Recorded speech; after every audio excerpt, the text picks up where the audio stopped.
Bonjour à tous et bienvenue sur le char du FESPACO. Au loin derrière moi, vous apercevez le barrage numéro 3. Nous avons décidé aujourd'hui de planter notre décor sur l'îlot qui surplombe le lac Tanguin de Ouagadougou au Burkina Faso. Et nous allons faire découvrir à nos deux invités cet endroit magnifique, féerique, en début de soirée.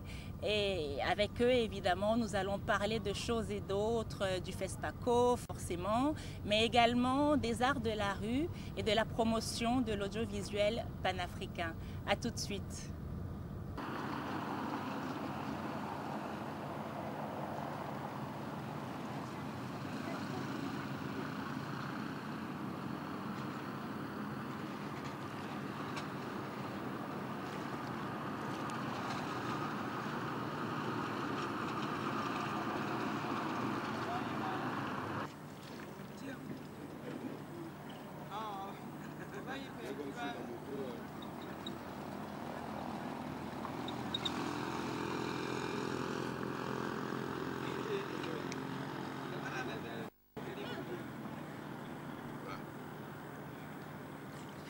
Bienvenue à tous les deux, chers invités.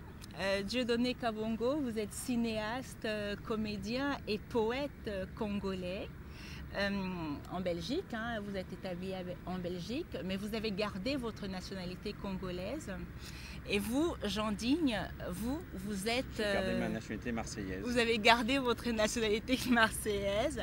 Vous êtes chargé de mission au ministère français des Affaires étrangères. Jusqu'à présent. Et vous êtes également le promoteur de Hors les murs. C'est ça. Et donc j'ai dit tout à l'heure à nos téléspectateurs de Ouagadougou qu'on allait parler de la promotion de l'audiovisuel africain et des arts de la rue parce que vous êtes un pionnier dans ce sens-là.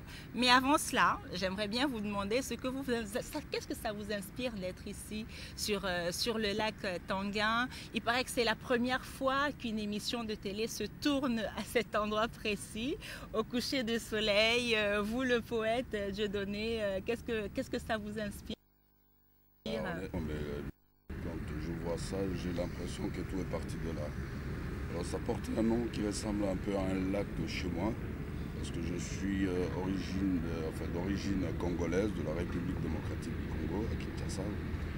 Et il y a un lac qui s'appelle Tanganyika. Ah. C'est un lac très calme. On a l'impression que le monde est parti de là.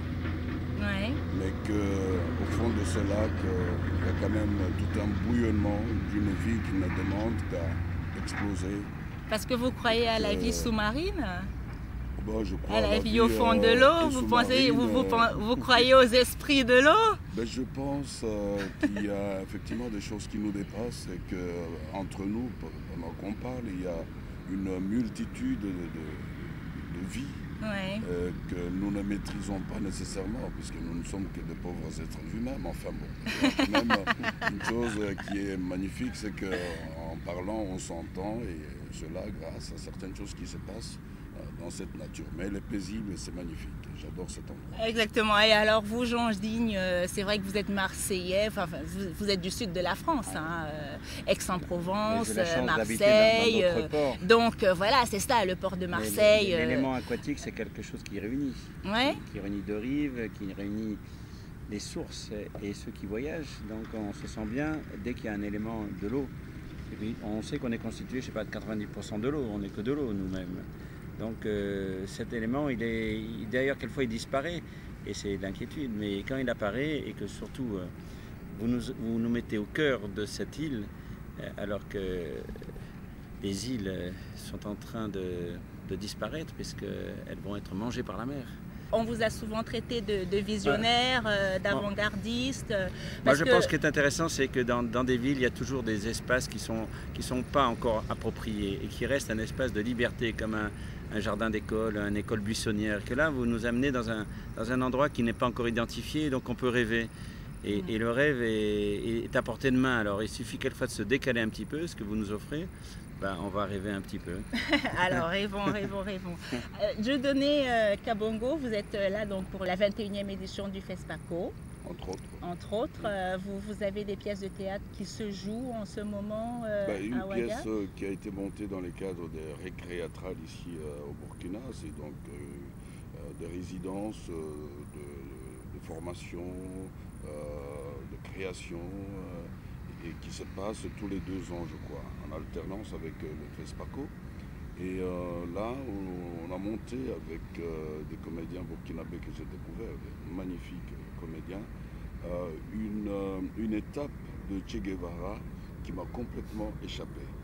Donc ce sont les rendez-vous manqués du Che au Congo, donc dans mon pays. Ouais. C'est là où la révolution de Che Guevara a connu un revers terrible, je crois, et cela dû au fait culturel en fait.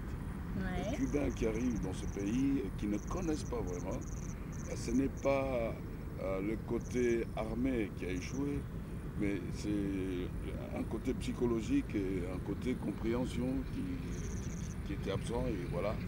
Et donc ça a été monté comme une pièce de théâtre, mais il y a un fond écran qui nous permet d'aller au-delà de ce que nous ne pouvons pas faire sur scène. Donc c'est un peu cinéma et théâtre en même temps. Je tiens 5 rôles, 5 personnages. Et c'est difficile, non? C'est pour ça que l'écran vient justement sauver l'aspect physique, parce que ça demande quand même beaucoup d'investissement. Ah, oui. Vous connaissez les arts dans la rue? Un tout petit peu. Je suis passé par là, par une école en Belgique qui s'appelle le Magic Land Théâtre. Ouais. Je crois que c'est la meilleure école qui puisse exister pour un comédien. Enfin, je dirais l'une des meilleures pour être modeste, mais je crois que c'est la meilleure. Eh bien, voici un précurseur des arts de la rue, Jean Digne. Il va nous expliquer pourquoi, pour lui, la rue, c'est un vivier, la rue, c'est un espace, un pôle de ressources inestimables et inestimées, finalement, de créativité. Il y a tellement de rues qu'on peut parler des milliers d'heures. La rue, c'est un bout de vie, comme la circulation sanguine pour un corps.